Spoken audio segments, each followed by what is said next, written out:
Estados Unidos. Quer dizer, é óbvio que as empresas de tecnologia valem muito, é óbvio que inteligência artificial vai ser um elemento importante para aumentar a produtividade das empresas, mas a pergunta é a seguinte: você acha que a NVIDIA vale quase 5 trilhões de dólares, tá certo? Essa que é a pergunta.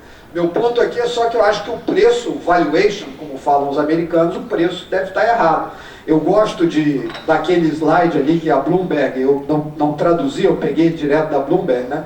Que mostra como é que essas empresas que estão crescendo muito, e são elas que estão puxando o crescimento americano, se você olha, se você decompõe o crescimento do PIB nos Estados Unidos, não é o consumo das famílias, não é o investimento de forma generalizada que está puxando o PIB para cima. Quem está puxando o PIB para cima é um setor específico, que é o setor de inteligência artificial, de tecnologia, e o chave são essas empresas, e você nota que é um fluxo circular, é uma empresa comprando da outra, achando que no futuro todo mundo vai ganhar dinheiro, todo mundo vai ficar rico, porque as empresas do mundo real vão usar esses serviços e vão pagar por eles, e na medida em que elas usem esse serviço e paguem por eles, né, esse valuation aí de quase 5 trilhões para as empresas vai se concretizar e não vai ter problema.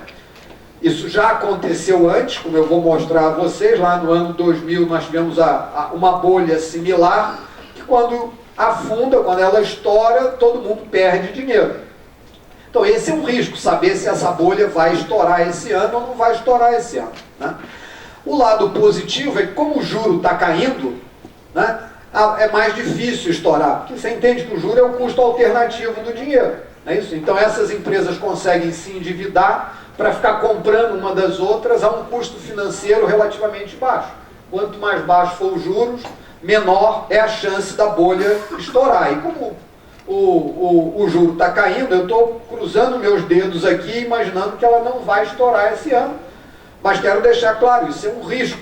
É o risco dali da minha foto de baixo, né? É o sujeito plugar uma opção de coisa na tomada e plugar a tomada nela mesma, né? É como se existisse uma fonte infinita de recursos que se autoalimentam. O dia que isso acabar, a bolha estoura. O outro risco, aqui é só para mostrar o que já aconteceu no passado. O gráfico ali é a Nasdaq, né? Lembrando que nos anos 2000 isso já tinha acontecido. O índice Nasdaq chegou a quase 5 mil pontos, né, quando estourou a bolha. Né? Quando estourou a bolha lá em 2000, ele sai de quase 5 mil pontos para 1.300 pontos e leva uma década. Ele só vai voltar. Né? O sujeito que comprou uma ação de uma empresa de tecnologia no ano 2000 passou mais de 10 anos sem ganhar nada. Ele demorou 10 anos para a ação voltar a ter o mesmo preço que ela tinha na hora que ele comprou. A pergunta é saber se lá na ponta, onde o índice já está em 23 mil, a gente vai ter outra bolha ou não. Eu acho que vai ter, mas como eu disse, acho que não estoura esse ano porque o juro está caindo. Qual é o outro risco? O outro risco é um risco geopolítico. O presidente mencionou no discurso dele, a gente tem uma mudança geopolítica no mundo e os economistas estão perdendo espaço. Nos últimos anos, em especial, eu estou datando ali, entre 1991 e 2017, a geopolítica saiu de cena. Vocês entendem que esse mundo onde a geopolítica está em cena, que é o mundo atual, isso é o normal, tá? É que a gente, depois de passar 20 anos, 30 anos sem geopolítica, os mais jovens passam a achar que isso é uma novidade. Não é uma novidade, isso é o normal.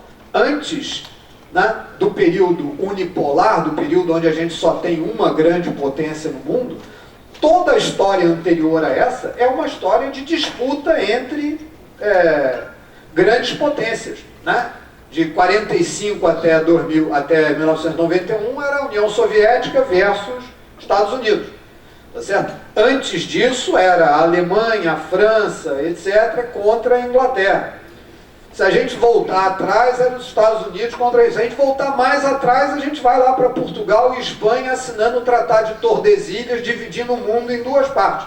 Então, a geopolítica sempre esteve no centro da economia e da discussão política do mundo.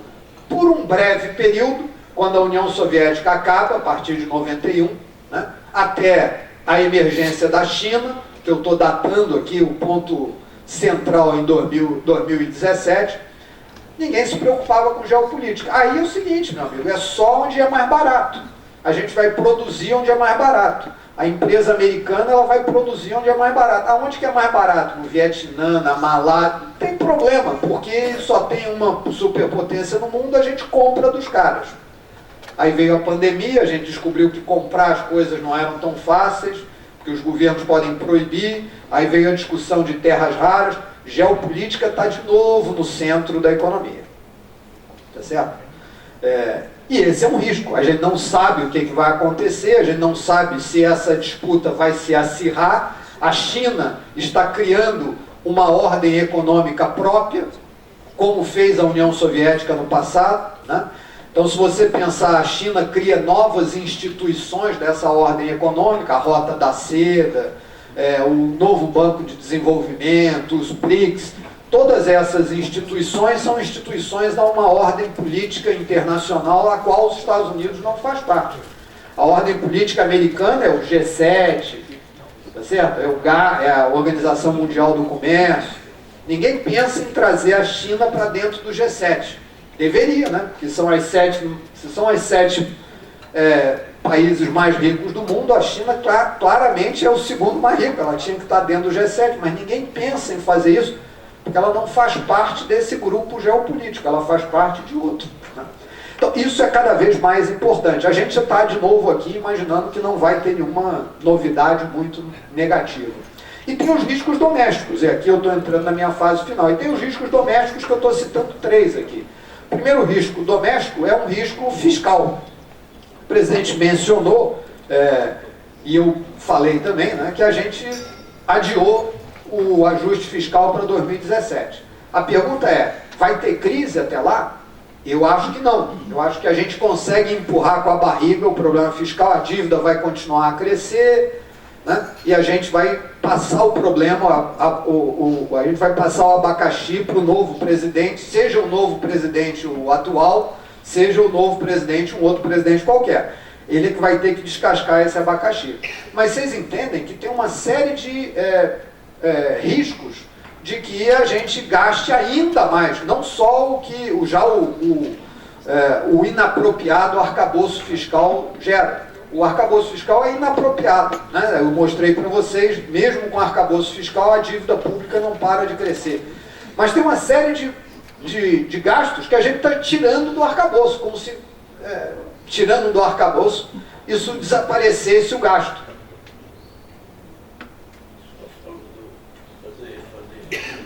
Eu estava brincando com o presidente outro dia, né? Que era como se e ele está me pedindo aqui para relembrar a brincadeira, é como se a gente chegasse e dissesse que nós vamos fazer um regime, tá certo? Nós só vamos consumir 2.000 calorias por dia, tá legal? Tá legal. Só que é o seguinte, pô, o happy hour não conta, né? Happy hour, pelo amor de Deus, quem é que vive sem happy hour?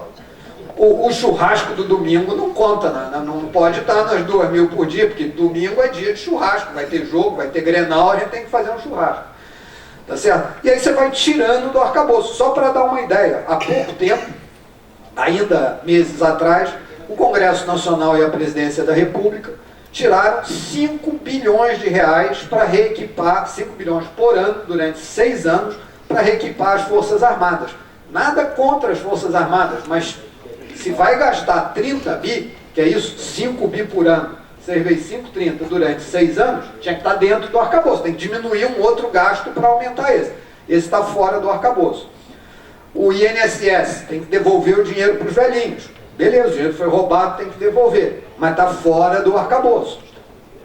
Ontem, para falar a verdade, o Senado aprovou uma legislação que permite que todo gasto temporário em educação e saúde seja contado fora do arcabouço. É mais 1,2 bilhão o ano que vem.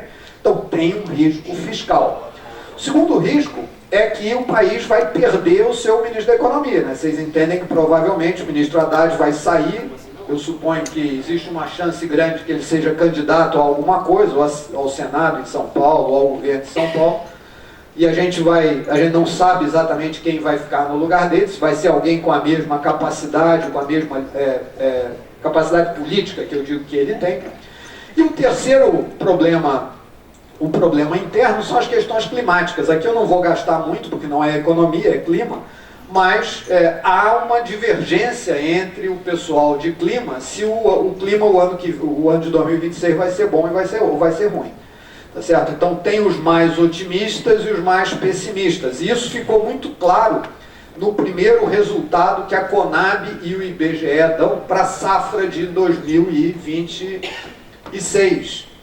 Tá certo? Que um instituto adotou uma ideia de clima e o outro adotou outra ideia de clima, e pela primeira vez em muito tempo eles têm estimativas de produção de grãos bem diferentes, principalmente para soja e para milho. Então isso, de novo, se acontecer o cenário ruim, a gente vai ter um risco aí ao PIB do Brasil. Era isso, e o meu último slide aqui, para ficar nos meus 30 minutos, mostrando a tabela onde eu coloco os números que eu fui mencionando aos poucos na apresentação.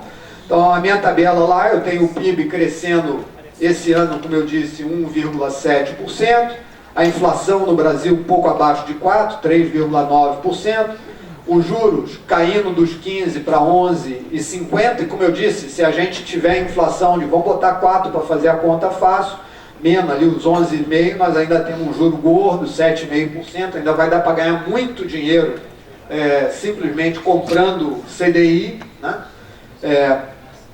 O que ajuda a explicar o porquê que a economia vai desacelerar ainda mais, e ajuda a explicar o porquê que a inflação vai cair na direção da meta.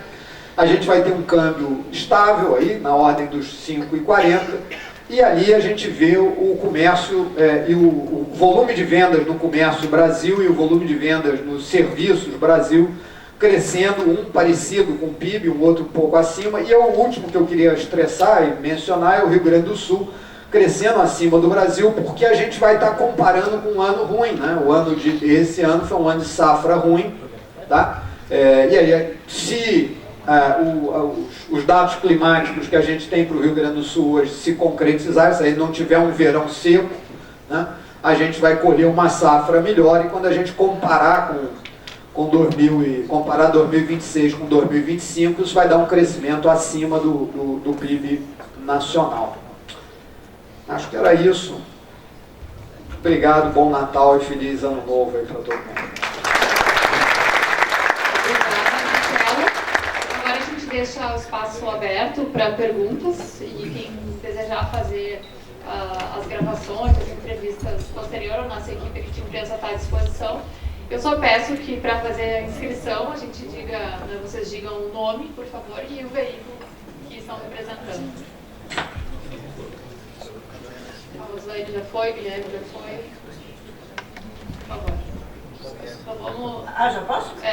Primeiras damas, né? Tá, obrigada. Primeiro, parabéns, Lucas, pelo trabalho, tá? Porque acho que vai ser útil para vocês e para nós também muito. Muito legal.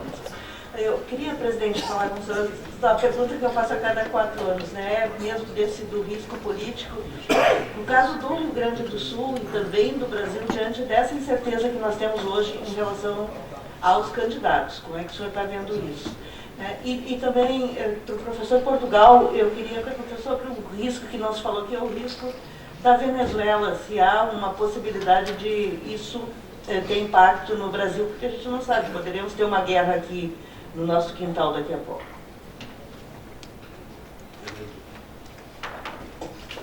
Portugal é Venezuela. Por favor. Eu acho que não vai dar nada, mas tudo bem. Para nós não. Para nós não. A Venezuela entra no meu risco geopolítico ali que eu estava mencionando, né? O mundo voltou a estar dividido em áreas de influência. Esse é que é o ponto. E a Venezuela está numa região do mundo que os norte-americanos acham parte da área de influência americana. Então, obviamente, existe essa pressão. A gente tem acompanhado que a pressão envolve basicamente tentar fazer um negócio com o Maduro, né? Isso garantir uma saída para ele e a mudança. Há o risco, porque para que ele se sinta incentivado a sair voluntariamente, você sempre tem que ameaçar e mostrar que você pode gerar um custo maior ainda. e que seria o caso de ter um conflito armado. Eu acho que a probabilidade de ter um conflito armado sério é muito baixa. E o que eu estou chamando de um conflito armado sério é efetivamente um desembarque de tropas americanas na Venezuela. Acho que isso é muito pouco provável, né? Ainda na faixa do menos provável seriam ataques pontuais a determinadas áreas, né, como um estímulo aqui, entre aspas, para que o Maduro aceite a oferta e migre para algum outro país. Isso eu acho que já estamos na casa do que é possível. Acho que o primeiro, que é uma invasão efetivamente, eu acho que a chance é mínima. Inclusive porque não tem tropas ali, né? Quer dizer, se fosse haver uma invasão, a gente viu, por exemplo, no caso da Ucrânia, né? A invasão russa na Ucrânia é feita com algo da ordem de a primeira lá em 2022 é feita com 140 mil pessoas, 140 mil soldados. Você não tem 140 mil soldados americanos ali para desembarcar na Venezuela, né? Isso é coisa de 15 mil na base lá que eles têm na costa, em Porto Rico. Então, assim, eu acho que desembarque não vai haver. Pode haver ataques pontuais para estimular o Maduro a sair. Acho que esse negócio vai andar e ele vai acabar saindo. Essa é a impressão que eu tenho. Mas acho que não vai haver um ataque. Nesse sentido, acho que